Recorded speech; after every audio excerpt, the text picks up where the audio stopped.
Hello, Leipzig Flughafen. Shall we have an RB Leipzig fan shop? And why am I mentioning this? Well, I'm only mentioning this that for all these traditional fans or romantic viewed fans out there, and especially the ones who claim that everyone is so proud of these East German clubs, I would love them just to acknowledge and mention that the first sort of 35 years of their existence was in a bubble, in a politically motivated bubble. There were no members of those clubs either. They had no influence whatsoever. And they were only founded and constructed and installed because of politically will and organizations. So again, this is something. I would like to ask the whole ultra community one question. Would you sacrifice the Super Cup in Riyadh in Saudi Arabia to get all those high tradition clubs like Schalke, Hamburger SV, Kaiserslautern, Nürnberg, Düsseldorf back into the first league?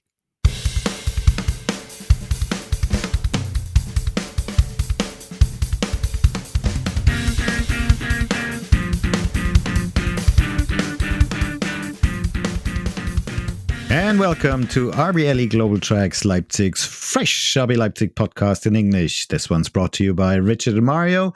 And amongst us, we are season ticket holders, passionate supporters, and not very neutral local pundits. Both of us have been following Leipzig football since our childhood days.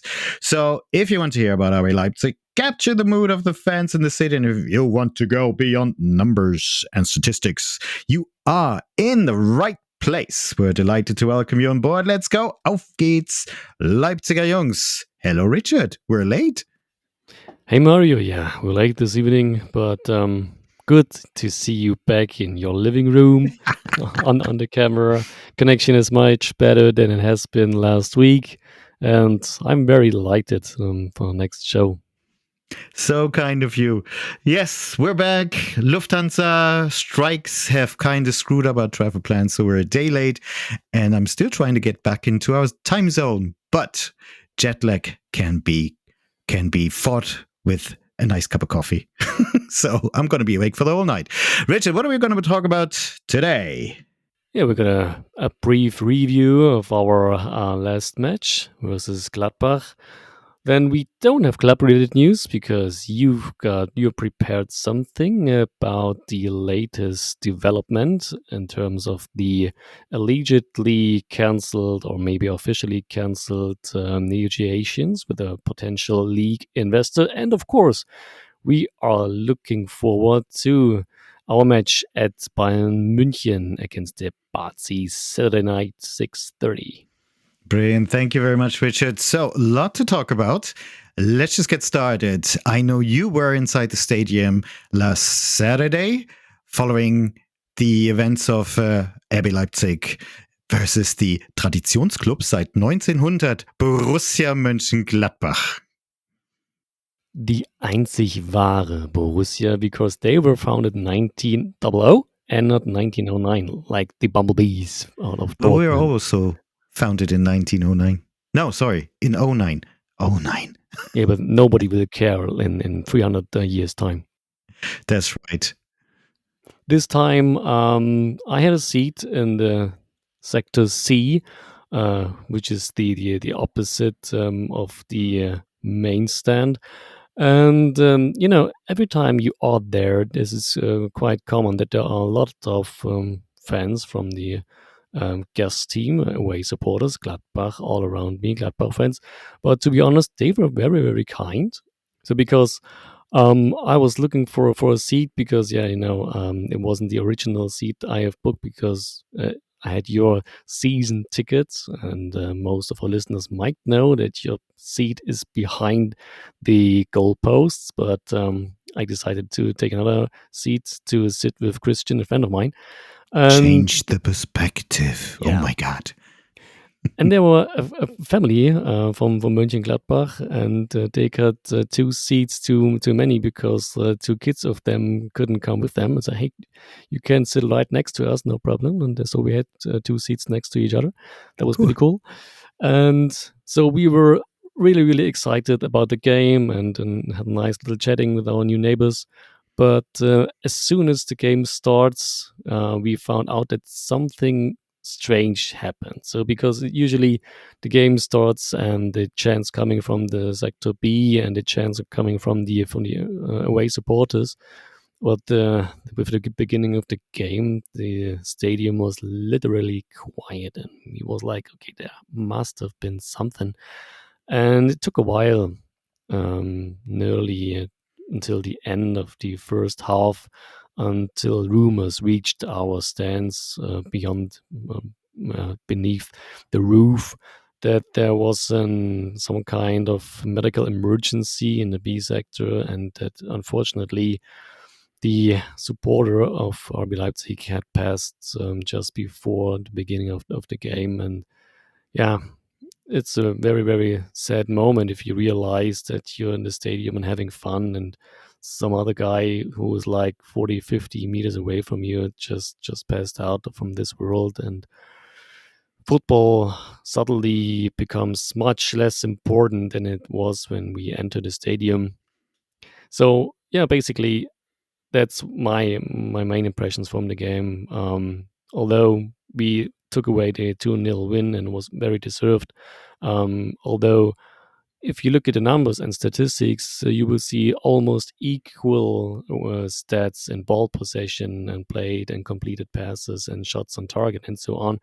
But as we looked and watched the game, no one around me and even the Gladbach supporters had the impression that Gladbach at any time of the game had some real chances to get away with a win or a draw at least. And yeah, it came into our favor that Xavi scored the early go-ahead goal after a beautiful pass from Paulsen. And I'm pretty sure he did not want to pass it like that. And the ball dropped right on Xavi's thigh, and with the next step, he shot it next to the goal post out of 15 meters. It was a thing of a beauty. And with the beginning of the second half, Schlager's beautiful pass from the backfield right into the path of Openda, and he took the one-on-one and then beautifully took a lob over the goalkeeper, and the ball just dropped beyond the back of the net. But nobody cheered and nobody clapped, and then literally nobody was excited about this 2-0 because 44,000 in the stands thought, okay, that must have been offside.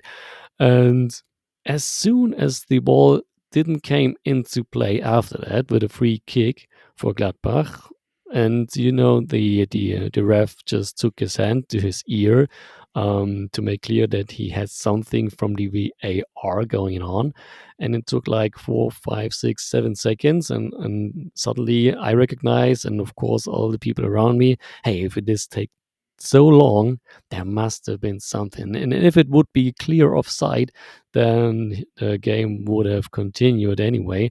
And so we were like, maybe it wasn't offside. And yeah, a few seconds later, the whole crowd was going, I wouldn't say crazy, but hey, there was some real relief and joy for those few seconds after those sad events that I described earlier. And after this 2-0, there wasn't not much going on for the rest of the match. And afterwards, we could read that the players were also informed during the halftime break, and so this was clearly also in their minds. And I had the feeling that they also realized that on this night there's something more important than playing in a brilliant match. And with this 2-0 lead and the pretty harmless guests for out of Mönchengladbach, it wasn't necessary to go all the way, to go 100% for the rest of the game. And so, yeah, we took the win in very sad circumstances, but yeah, hard to find the right words now. I think in circumstances like this, it's always hard to find the right words. I mean, the only thing you can do is try to express your deepest condolences and hope that in this very, very sad time, the affected families and friends can cope with it. You wish them all strength. And if in your personal life you have experienced similar incidents, then I think this is somehow how you can relate to it. And I think also a Gladbach supporter was affected who I think he got killed in an accident, I think on its way to the match as well. So the whole situation, atmosphere must have been really subdued. And I didn't see any clips of the match, but I could see images of supporters holding up a light produced on their mobile phones, similar to what we experienced in the DFB Pokal final, in 2022 after the match. And it must have been a really subdued, strange atmosphere, really putting everything in the background related to this beautiful game of football. And I think everybody behaved in a very appropriate way. Yeah.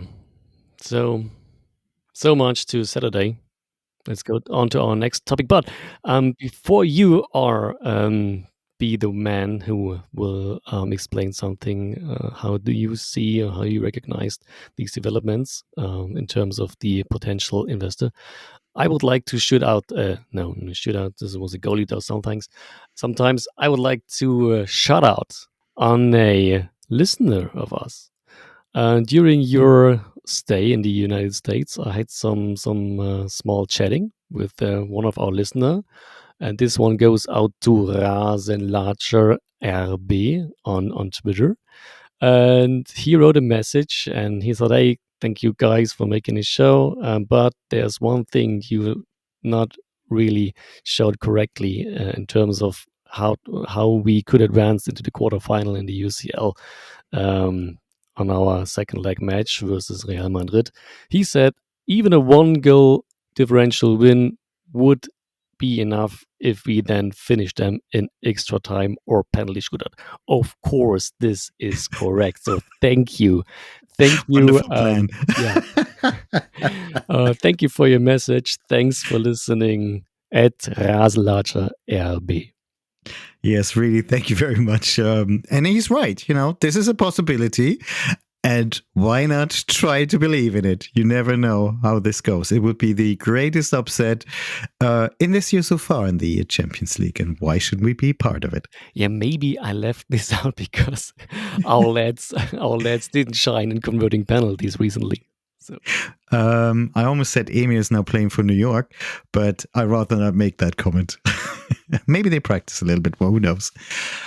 Yes, when I came back from the US, I noticed that there was this news that the DFL, the German Football League Association, has stopped any negotiations with a potential investor into the Bundesliga, and that was a bit surprising. And I'm asking myself, is it really just down to those disrupting protests, which were getting increasingly disruptive during the last couple of years of not all the clubs, because RB Leipzig supporters did not join the party in that sense. And I did read that over the weekend, last games, the protests or the protesters upped their game a little bit by not just throwing sweets or tennis balls into the arena. No, they really had better equipment in the form of remotely controlled little aircraft models. I think that was in Frankfurt, and also remotely controlled little cars, which were sort of lit up and produced some sort of fog as well. So really getting sophisticated. And in one instance, we all remember the upset of FC Bayern, who lost in Bochum. I mean, that made the league a bit more attractive again and gave Leverkusen an 8-point lead at the top. But I also read that during the time in the beginning of the game when FC Bayern München was really pressuring and were the better team, the game was stopped, potentially giving Bochum it is, by the way, the way to 3 points. And I'm not sure what happened here, but it was surprising to me that all of a sudden the association caved in. And does it mean they caved in to a large minority of fans? And I was really trying to recast my mind. So what was that deal about anyway? And I know we mentioned it back in November that it was a fresh investment of 1.1 billion euros into the Bundesliga coffers.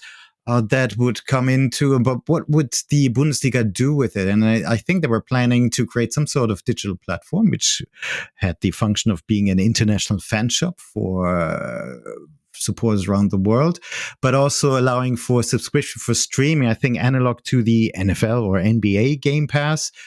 This in itself sounds pretty attractive to me. Also, boosting the international marketing tools, supporting teams who are traveling to new markets on promotion tours to Asia Pacific or North America, which, to be fair, would only be the biggest clubs anyway who do this anyway. But RB Leipzig could have benefited from that. But I guess just to increase awareness and exposure of Bundesliga worldwide, and make it more attractive, but also make it more attractive for the domestic market, including giving the media representatives access to cabin talks, analog how the Spanish league does it.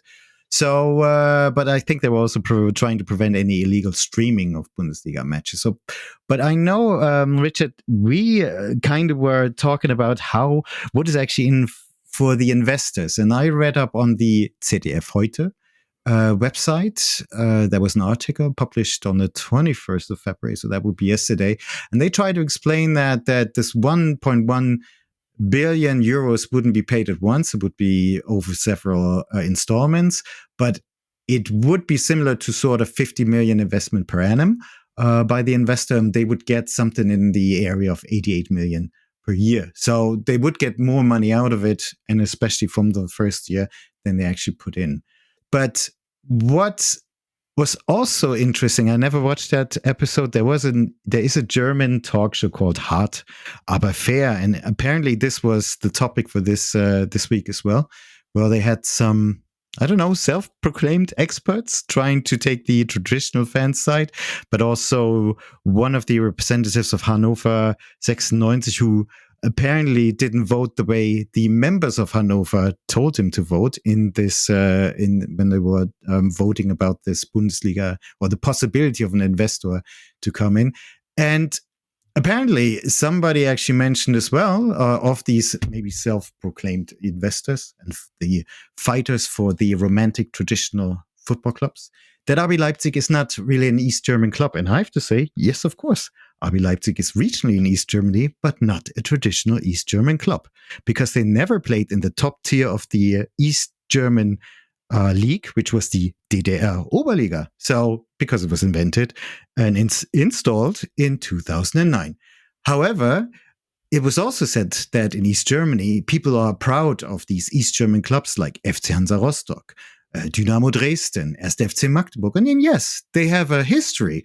But what people forget, and I must say, this is a topic where we can delve in much deeper in an extra bonus episode, and it's something which could be of interest to our international audience. These clubs were created in 1953 or 1966, not because they wanted to be freely created at free will. No, it was political motivation by East German, GDR, German democratic authorities who installed these clubs and linked them up with either authorities. In the case of Dynamo Dresden, it was the East German police, but also in case of Berlin, BFC Dynamo Berlin, links to the Secret Service, the Stasi, because the top of those authorities was Erich Mielke, and he really pushed for BFC Dynamo to win the league, which happened 10 times in a row. And in the case, if you look at Leipzig, well, we had Chemie Leipzig. Chemie Leipzig, of course, links to chemical companies over here, which, of course, were not private either. They were state-owned. Please don't forget that. And Lokomotive Leipzig, anything related to, I'm going to put it bluntly, railways. And within these whole constructed clubs, they were a sort of parts of certain tiers. So the top tier, were all those clubs related to the army, to the police. So Dynamo Dresden always got the most funds alongside BFC Dynamo Berlin, and they got the best players. Because players didn't trade freely, they were delegated from one club to another. So there was no free trade or free will at all. And in terms of Leipzig, Lokomotive Leipzig was the better club and the better funded club in Leipzig, and there was also cases of players who had to go to play for 1. FC Leipzig instead of Chemie Leipzig because they were told so. And why am I mentioning this? Well, I'm only mentioning this that for all these traditional fans or romantic viewed fans out there, and especially the ones who claim that everyone is so proud of these East German clubs, I would love them just to acknowledge and mention that the first sort of 30, 35 years of their existence was in a bubble, in a politically motivated bubble. There were no members of those clubs either. They had no influence whatsoever. And they were only founded and constructed and installed because of politically will and organizations. So again, this is something which we will discuss and put out in a bonus episode at some point, because we would really like to explain how RB Leipzig it was actually possible for RB Leipzig to be installed here, and in what of environment. And both of us, amongst us, we have a long history of Leipzig football stretching from the late 70s, last century, to today. And so what are the consequences for this investment deal not going ahead? Well, the Bundesliga at first glance has a smaller budget. So there is a real danger that it becomes a league, becomes even less competitive compared to other leagues who have a sponsor deal, an investor deal, like England, Spain, Italy, and France. I think this is even more crucial because in the ranking, they are actually behind us, Germany. But does this very romantic view of the ultras, or this decision in an ever-changing global world, does this endanger that? Well, I think there is a real danger that internationally we're going to get less competitive, and we're not going to be attractive for the global market. And Richard, we discussed that back in November. It's hard to sell Heidenheim versus Augsburg worldwide. But there are two other questions that derive from this. So why has the DFL suddenly pulled out? Was there a danger of the last remaining investor to pull out because they only had talks with one investor? So was the deal not good enough, or they couldn't agree anything? Or is there now a chance that a minority of fans who do not protest in a democratic sense of way, i.e. protesting in front of maybe the DFL's headquarters, but in disrupting and interrupting games, are able to blackmail the DFL in the future? And one more question that I got in my mind, when we may not need to discuss this today, do we have to expect similar protests when these teams play against RB Leipzig? Are they going to up their game and maybe disrupt games versus RB Leipzig to force the DFL to tighten the laws and extra laws on us, maybe, or to prevent any rights for us to play in the Bundesliga in the future? Sorry, Richard, this was a lot of rambling, but how do you see this? Why was it such a surprising move by the DFL? Well, no, thank you for your fantastic insights. I think it was just brilliant, especially for our international listeners. Yeah, what was the question?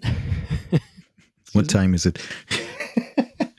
How do you see this actually surprising development? Is this something you expected, or are you as surprised as I am? And why do you think it actually happened now?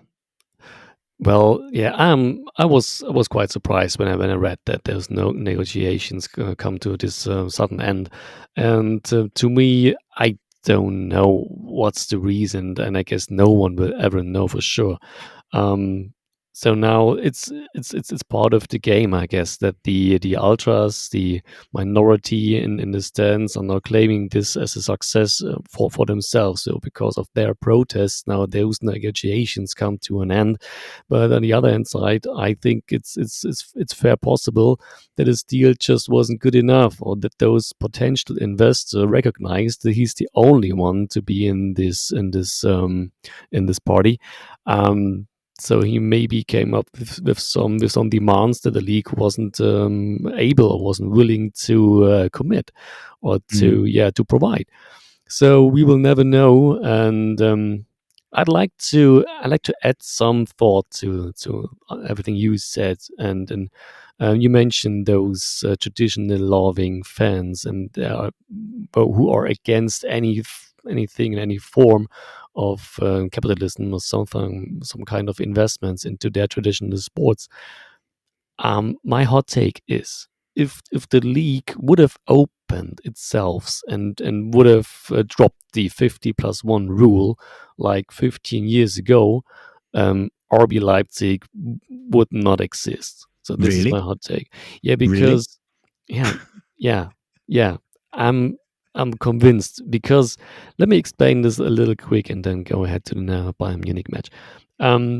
Look, there are now teams like Heidenheim or Augsburg in the league. So imagine there would have been investors who would have been eligible to invest in some clubs and try to get in this position hypothetically. If you were an investor from China or from the Arabia area, or maybe even from Russia, like 15 years ago, it was okay. And you would have enough money to invest, so like 10 billion or something, you don't care. Would you invest in a city and in a club like Augsburg, or would you have invested in a club like Schalke or Hamburg as well? What would you have done? And I think this is a fairly easy question, right? Yeah, I would go for the club which has a lot more awareness, or can create a lot more awareness that people know. And in the case of Schalke, a very long tradition and a big standing. Of course. So, and this didn't happen. And this leads to something that regional investors, I would like to put this thing into Anführungszeichen, I don't know what is in English. Quotation marks. In quotation marks, thank you. Regional investors, so that is it just possible that they claim with small clubs place in the first tier, like Heidenheim, because there isn't that much money into the game. And because there isn't that much money in this whole Bundesliga party, it was possible for the Red Bull GmbH to come up with the idea, if we invest 100 million into some club or create something out of nothing with 100 million euros, we have a realistic chance to close this gap and to reach the first Bundesliga, which finally happened, as we all know. And if there would have been much more money into this whole system, then 100 million euros wouldn't surely haven't been enough to close this gap and to reach this first Bundesliga. And maybe Red Bull wouldn't not have been willing to invest a much greater amount, so say like 3, 4, maybe 500 million initial investment would have maybe been necessary to end in the first league, and this would have maybe not in their investment plan. So this is a company, and the only thing they're looking for is return of investment. And if there isn't a really chance to invest in a whole bunch of money to get it back out of this investment one day, you wouldn't go for it. You would look for other opportunities to invest your money. It's as easy as that. Yeah, interesting take, and it sounds really logical. Yes, you'd be looking for let's see, a low entry point. I remember us talking about the whole deal, and 1.1 billion euros didn't seem that much money compared to what the English Premier League actually gets, and how much they generate also in the domestic market because of TV money coming from streaming or broadcasts.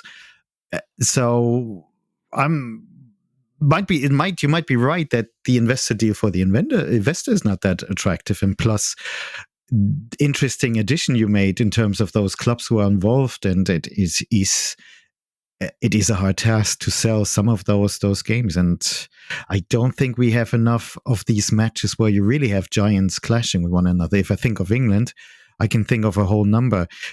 Having said that, if I think of France, I can only think of 1 or 2 matches that would interest me. They're in a similar position there. But Spain is a different situation already as well, isn't it? Yeah, but I'm not prepared for the Spanish topic now, so please excuse me. But another sentence to France. As far as I am informed, I guess Bordeaux is only in the second tier this season. Yeah, the UEFA Cup winners or runners up from mid 90s. So Well, no. Leipzig does remember Girondeau Bordeaux and René Müller in that context, Of which is course, and yeah. So, but we have to find an exit point now. So because Just one more thing I like to mention. I think the concerns of those romantic view ultras also is that the kickoff times for these games would be in a different, but also I think they fear something like the Super Cup in Saudi Arabia, which we recently seen from Spain, and I have to say it was dreadful. It was because Saudi Arabia, you have no idea how to celebrate a match like this, and I wouldn't see our Super Cup matches in hands like in stadiums in places like Saudi Arabia either, to be honest. I would like to ask the whole ultra community one question: would you sacrifice the Super Cup in Riyadh in Saudi Arabia to get all those high tradition clubs like Schalke, Hamburger SV, Kaiserslautern, Nürnberg, Düsseldorf back into the first league? Very good question. I think we just leave it out there. And let's get to our next match, shall we? Shall we make a really clear cut? the hard industrial cut. Yeah, sorry, we have to. Time's getting on a bit. It is dark. Well, it has been dark for a while now. So, introducing our next opponent, their ignorant check. Next match. Wow, we are going to München again. Richard, what's in store? Oh, I had to stop over at Munich, and the FC Bayern merchandise store was open, but there was nobody buying anything. But hey, it's just for tourists, I suppose, or people passing through. There's another store, I think, outside in another terminal of München. So, hello, Leipzig Flughafen. Shall we have an RB Leipzig fan shop? Just a question from my side. So, what can we expect on our trip to Munich? So first of all, I would like to mention that with this game, our very personal Rückrunde starts. So maybe one of you know, we published our very first episode with this match, our home game versus Bayern Munich back in those days in September, I guess it was, or maybe early October. And so now we are in the game still, which is pretty cool. Still very much fun to me. Thank you very much. Shall we get on? Yeah, we get on now. So we've got good memories to our last trips to Munich, haven't we? So we won, 3-1 in the last encounter in the league there. We won 3-0, 3 times almost in the Super Cup in the early of the season. Mm.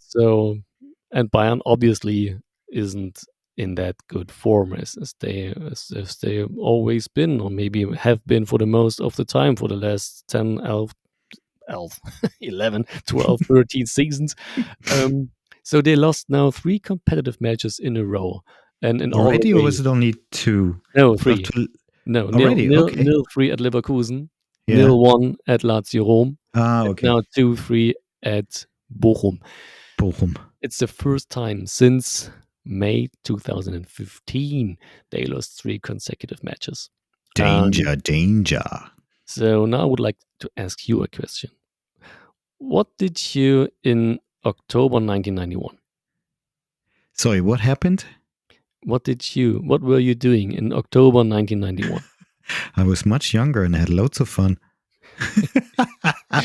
Don't let your wife hear that. Oh, I didn't even know who that was at the time. Okay, but I will give you something because there's a reason I ask this question.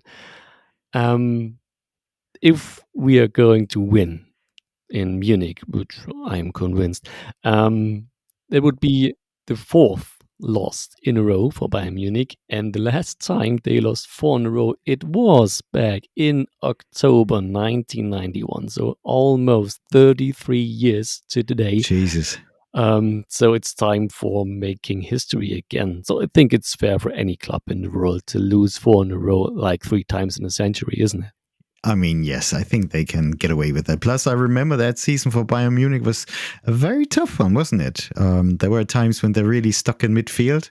Yeah. I'm not sure where they ended up in the end. Finished 10th place. Yeah, they finished 10th place in 1992. Yeah, it was the worst finish for like ever since they was promoted in the first league. My God! I thought they scraped back into international competition, but they finished 10th.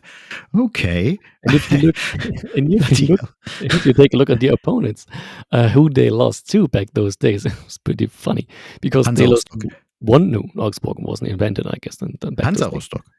No, they lost Oh. 1-4. 1-4 against Stuttgarter Kickers. Oh God. They're now in the fourth tier in Regionalliga. And the next Okay. game they lost to Dortmund. Okay, fair. Then to VfB Stuttgart, who were champions in that season, by the way. And then they lost 2-6 at Copenhagen in the second round of the UEFA Cup back those days.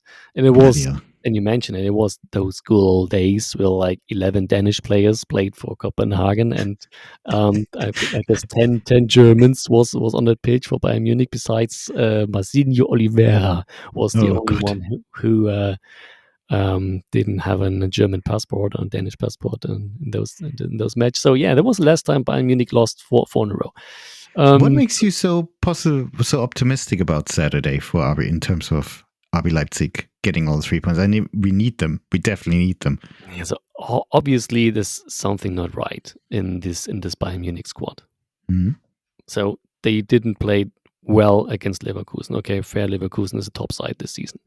The next match, they didn't play well against Lazio Rome, and to me, if you want to advance to the quarterfinals, or if you at the club Bayern Munich, it must be it's like no question that you're the better team than Lazio Rome. You've got a better individual players and allegedly the more talented coach and the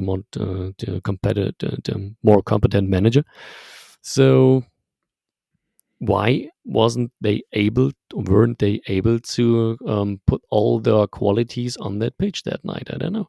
And in that match against Bochum, you mentioned it. Yeah, they were the better team in the beginning, and they took the early lead. And then I checked. I was at home. I didn't attend the game, and just checked some kicker app. And I thought, okay, the beginning Musiala scored like after 14 minutes, and that's match is finished. Story told. Okay, so. And then I looked again on the smartphone like 30 minutes later, and then I thought, oh my gosh, what happened? Bochum take the lead, come from behind to one lead into the halftime. This is not Bayern-like. This is not Bayern style. I cannot remember almost when Dell showed us those inconsistencies and those weaknesses of like bottling in the lead. Bayern Munich doesn't bottle leads. Okay. Yeah. And it came even worse in the second half, so like 3-1, and I was like, hey, this is like going crazy. And then Upamecano with back-to-back send-offs, so he was sent off with a red card against Lazio, and then with a double yellow card against Bochum. Should have been maybe also an all-time record. But I don't know. I didn't check that. So obviously something isn't right. And now this finally led to that the authorities, the management, the sport responsible back office of Bayern Munich came to that decision that Thomas Tuchel isn't the right coach anymore, and so they have to go in the summer. And what will happen now? I guess it's Thomas Tuchel, and although I'm not a fan of him, but besides of that, I recognize him as a very straight and strict guy, and as some guy who doesn't like to, doesn't like anyone to argue with him about tactics and about how to get into a game, how to create the right match plan, and he will not now. So if there is a cut between the team and the coach, this isn't gone by now, just because the president or whosoever explained that he will have to go in the summer. And yeah, that leads me to this conviction with our newly gained, some kind of like stability that we were like missing in the early games of the Rückrunde. And I think we found back into the game. We had a very brilliant match against Real Madrid. We had a solid match against Gladbach. We had a solid match against Union Berlin. And I think we should have deserved the win at Augsburg as well. So that leads me to my conviction that we will take all 3 points out of Munich. Wonderful. And I like that. Good optimism, and maybe we can exploit this difficult situation for Bayern Munich on Saturday. So who's Marco Rose going to send on the pitch? Liebe Fußballfans, wir kommen jetzt zu unserer heutigen Mannschaftsaufstellung. So last time he sent out, surprisingly to me at least, Paulsen instead of Šeško, and so I like Paulsen and I'm a big Paulsen fan, but I expect Šeško to come back. So, but start as always with the goalkeeper position. Okay, Gulaschi, Henrichs, Orban, Schimakan, because Klostermann had to leave the pitch in the last game, and it turned out to be an upper injury, yeah, come on now, upper leg injury. Come on, get your concentration, Richard. And Raum on the left side. And I won't get tired with my take. I know. Defensive. I know. I expected that. Yeah. Elmas, please. I want to see him from the very beginning. And Schlager. And yeah, our offensive department. So it's no question that we need Xavi, of course. And Olmo, he knows how to score 3 times in Munich. And then Šeško, I mentioned already. And next to him, Goal Panda. Sounds like a powerful squad to me. In terms of scoreline, what's your prediction? Yeah, so we scored 3 goals in our last 2 games, and I think, so as we say in German, alle gute Dinge sind 3. So it will be the 3rd time that we're going to score 3 goals, and we will come away with the 3-1 win. I don't know, I'm going for a 2-2 draw, but it could be because I've been away for a while, so I'm looking at it from a distance. Hopefully I'm wrong and you're right. I'd root for that. Great. Thank you, Richard. Thank you for another episode. Sorry, it's been a little bit extended. Maybe we're cutting out a little bit, but it's a bit longer today. If you like to listen to our podcast, you can do this across multiple platforms. Please subscribe to it. It would be wonderful if you could leave us a review. And if you'd like to tell us that we should be doing something different or better, do leave us an email at talktous@rbleglobaltracks.com. You can find us on Twitter, X-Twitter, however you want to call it. Our username is @podcast_RBL. Have yourselves a good weekend. We'll talk to you next week. Thank you. Auf geht's, Leipziger Jungs.